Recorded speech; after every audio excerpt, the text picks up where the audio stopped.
The Paragon of Man, Smoke Pit Fairy Tales, Part 3, Chapter 11, Bum Fight.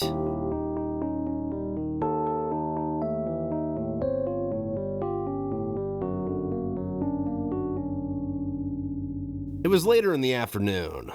The group at the tables were hollering and drunkenly dancing with the guys playing guitar.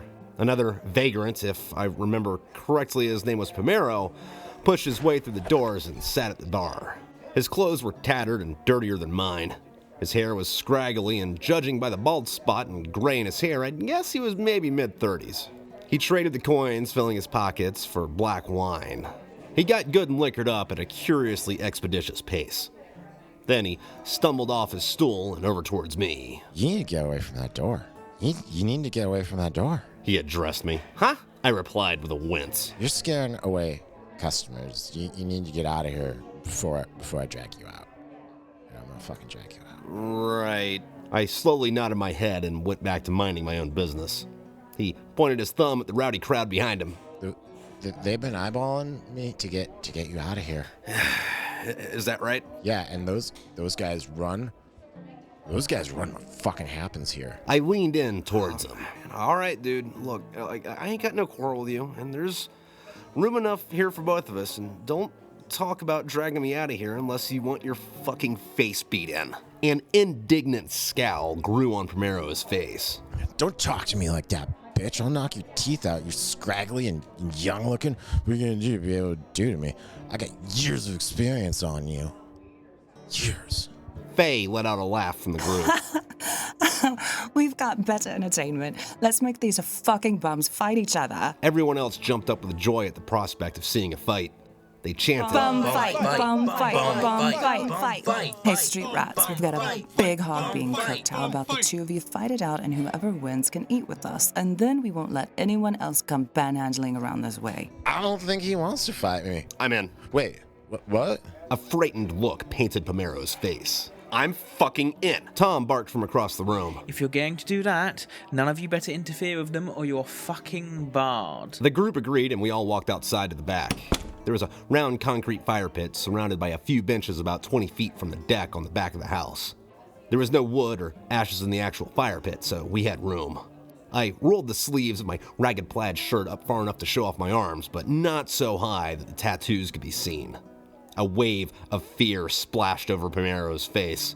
Frince leaned in towards Pomero. You were talking all that good shit earlier. You'd better win or I'll beat your ass, drag you up the mountain and feed you to a cougar. We both walked to the center of the ring and tapped hands. I should probably just knock this guy down and let him off easy. I don't think that if I beat him to death, the charade will work. I started to back up towards the starting point. Yeah, definitely. If I hurt this guy too bad, these people aren't... Pomero cheap-shotted me. I dodged it, but it grazed my shoulder. I punched him full force in the neck. A gasp escaped his mouth. He grabbed his trachea and heaved for air. I should have ended it there, but I was in a rage from his audacity to cheat like that.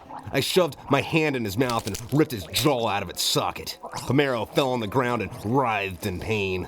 He was trying to scream, but I think I crushed his windpipe. I leaned down, grabbed his foot, and drug him past the house by 1 foot to the front gate. I dug the can he used to panhandle from his coat and forcibly put it in his hand. Then I shoved my finger in his chest as he wheezed. You think that's bad, bitch? Fucking try me again! I walked back in to where I had been before. The group was laughing and congratulating me. Frince dropped half a plate of pork in front of me and snidely sneered. Good job. I scoffed at him and pushed the plate away. What's your fucking problem? You're all a bunch of fucking assholes coming in here like this, insulting the woman who owns the place with your bullshit. I snatched Frince's drink and downed it, then shoved it back into his hand. Go back and sit with your fucking friends. Frince stumbled away with a distressed look on his face. I sat at my table and watched the room. Above the bar was a hallway with a wooden railing. I was pretending to count the spindles when Penelope walked halfway across and stood to watch over the room. My heart pounded. There were 1,000 engines roaring in my gut. I tried to look calm. She was still as beautiful as an enchanted forest in the autumn. Her hair was the falling leaves draping over the trees, her skin the grass and moss. Her eyes were the skies above. A sleeveless ankle-length brown and red dress sat over her immaculate body. One of my old schmogs was draped over her shoulders. Freckles still peppered her skin. Her fangs were still razor sharp. and her bangs hung just above her eyes. The crowd below noticed her. Hey, lady. So sexy. Frince wobbled up from his chair and smiled at her. Penelope, babe. It took every ounce of control I had in my body not to jump up and stab him to death with a chair leg right then. You're prettier than all the stars in the heavens. If the rest of the world knew about you, they'd all be here and your house would always be packed. Frince, I've seen the stars in the heavens. They're more magnificent than anything that burns on Earth, but the light from my stars left me when my Marine went to Russia. I told you, I'm mourning the husband I don't know for a fact is dead, but until I decide that, this is his house and I am his wife. And don't think I don't know what the lot of you are doing here, trying to steal me away and take the fortune I've amassed. Her accent had faded a bit, but she still had the voice of an ocean nymph. My soul burned and melted my heart. She's still waiting for me. One from the group, a 30-something blonde human named Paul, called to Penelope. Hey, girl. One day you'll marry one of us, and then the rest of us will leave you alone. And that'll be me. Kristy stood beside me at the table, jeering. Ha! Yeah, right, street rat. Why aren't you ashamed of yourself? If it's gonna be anyone here, it damn sure isn't going to be you. I scowled at her. You're just cocky because you got the better of Pomero. You'd better hope someone else doesn't come in here and beat your ass and throw you back in the street. I leaned in towards Kristy. Listen here, bitch. You go tell Thom that. Then he'll cut your fucking guts out and throw him in a goddamn river. Her eyes grew wide with fear and she scurried away. Paul, who I assumed heard the conversation, turned to me. Hey, hobo.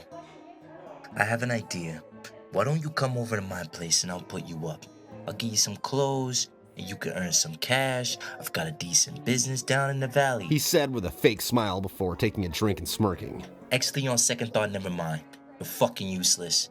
I bet you aren't good for anything besides drinking and shitting. I couldn't get any real work out of you. You know what? I'd like to go toe-to-toe with you. I bet I could pull a cart up a mountain faster than you.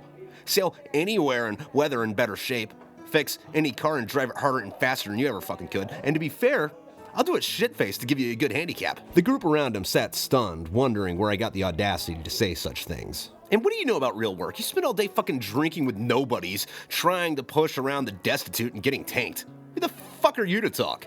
I bet that if Penelope's husband were here, he'd make you shit your fucking pants before he ripped your foreskins off and shoved them in your eye holes. Paul's face was bright red with anger. Don't talk to me like that. I'll kick your ass, you cocky son of a bitch. He picked up a wine bottle and chucked it at me. I swerved out of the way and the bottle hit the guitar player behind me.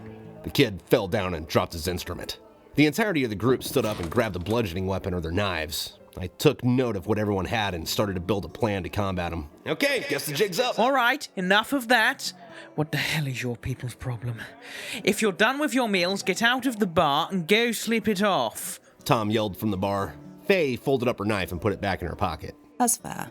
We don't need to kick this guy's teeth, then let's leave the fucking bum here with Thom to take care of. That woman was vile and had no redeeming features. They gulped the rest of the drinks they had and left the house for the night. I sat in the corner brooding, biding my time, trying to put together a good plan to get rid of the disgusting people insulting my wife. I could do it in their sleep, one by one in their homes. No, that would take a lot of stalking and they'd get suspicious and defensive before I could get to them all.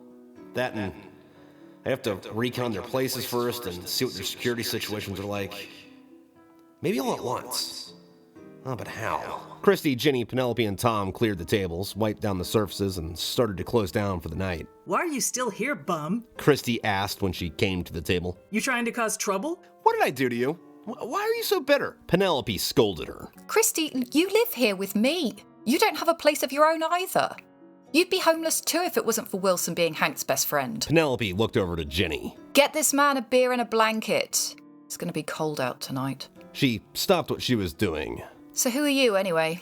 Where do you come from? I had on my bandana with my hair covering my face.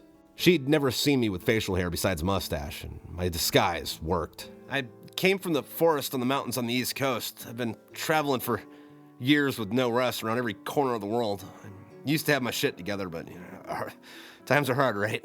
Penelope gave me a sad smile. But you're too beautiful of a woman to be talking to a slag like me. It's not a big deal. I haven't felt beautiful or loved since the war started. My husband was a Marine. He was actually over in Europe for months before the war started. This is our house. But then the bombs dropped and I was almost ruined.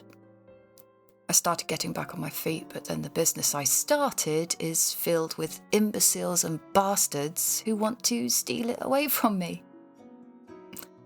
They've been trying to get me to budge, so they're trying to sleep with me because they think that it'll make me let them have a piece of the bar.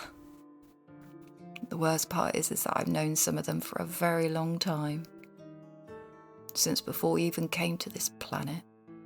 The world went to bollocks and they couldn't have their posh office jobs anymore, and it's ruined their personalities because they actually have to work. My parents have been nudging me to get remarried into a fluorescent. They liked Hank and all, but he's human and was gonna die a long time before me. So my parents didn't think he could provide for me. Penelope's eyes turned red and water began to pool in their corners. I never really cared about the age thing. I was just happy to have him when I could. The tears rolled down her cheeks. I wished that I could have then and there told her that it was me and that I was here, but I couldn't yet. I held my tears back best I could. Hey, don't cry. Those Marines still might come back one day. If they were in Russia, it would take a long time for them to get back this way. I mean, there's still time. I tried to comfort her. I'd like that, but I really don't think that's the case. We'd at least have seen one person by now. Penelope wiped away her tears with her wrist. No. I was in the service back in the day, and we never moved anywhere except for in large groups, and it was always very, very slow. Maybe. But I'm going to bed. Ginny will start a fire for you and get you some blankets to sleep under to keep you warm for the night. Thank you, I said as she walked to the bedroom. Ginny came up to me with a bundle of folded quilts. She motioned her head outside and we walked to the fire pit in the back. She lit up the flames and put a pot over the fire. There's some towels in here too if you want to clean up. Thank you, ma'am. You've all been more than kind to me. Times are tough. If we don't help each other out, we're all doomed. I don't think I can argue with that. Ginny stood with me in silence for a few moments until the flames were big and hot. You have a good night. She walked back into the house. I waited for the water to start steaming. I dipped the towel in and washed my face. The air was brisk, but not uncomfortable. The stars burned that night. It was the first new moon after the clouds left. When the candles in the house were all but out, I figured it was safe to take off my clothes and scrub the grime off. As soon as I took off my shirt, I heard Ginny say, I'm sorry, I forgot to grab... I looked at her. She looked at me. Her eyes examined my tattoos. Hank? She must have seen it was me in my eyes. She jumped on me, squeezed my head and neck with her arms, and kissed my cheeks, then started crying. What the fuck, Hank? What are you doing here like this? Ginny, be cool. I grabbed her bag. I don't want anyone to know I'm here. Why? Because these assholes are tearing up my shit. I want to get a good plan to get rid of them before I make a move. I let go of the embrace and held her elbows in my hands. But we have to at least tell Penelope. No. No? No, she'll immediately boot them out.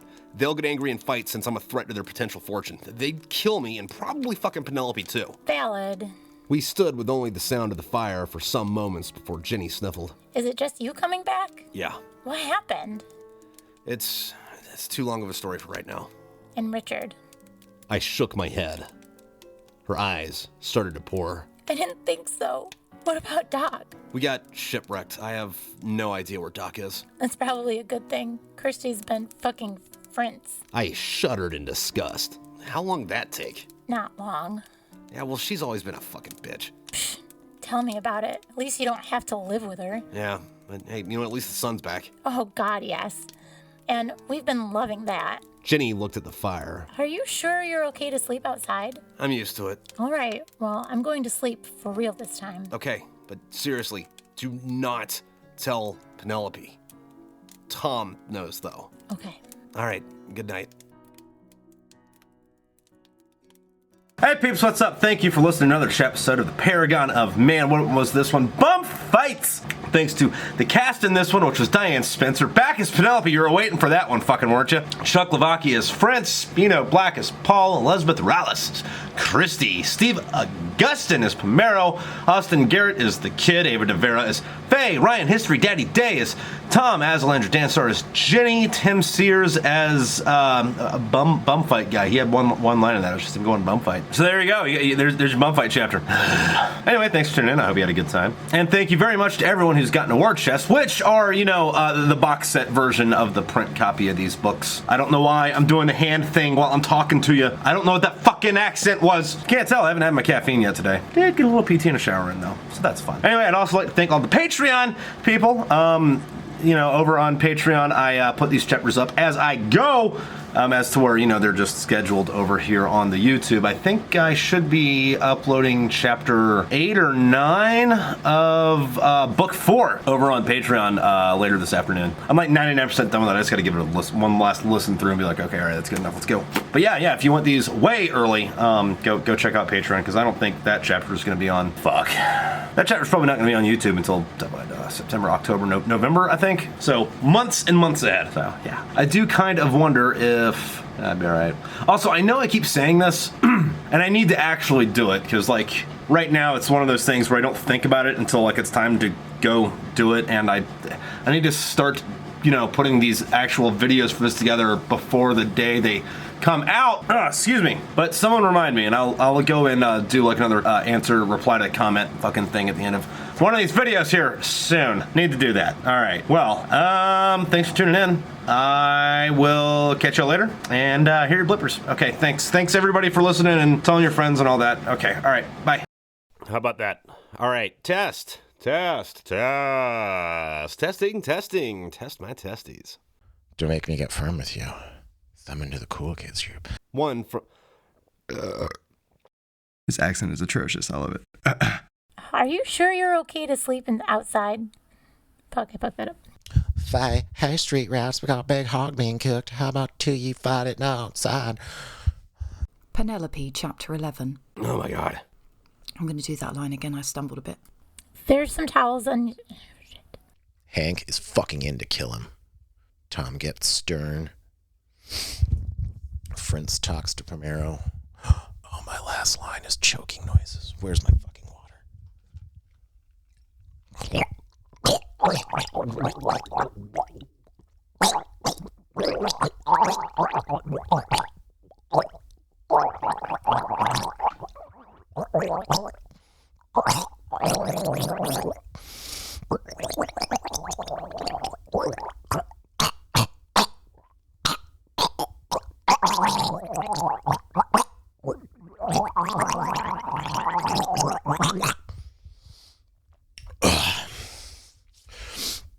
Hope that worked well for you, dude. Oh my god, I hate this.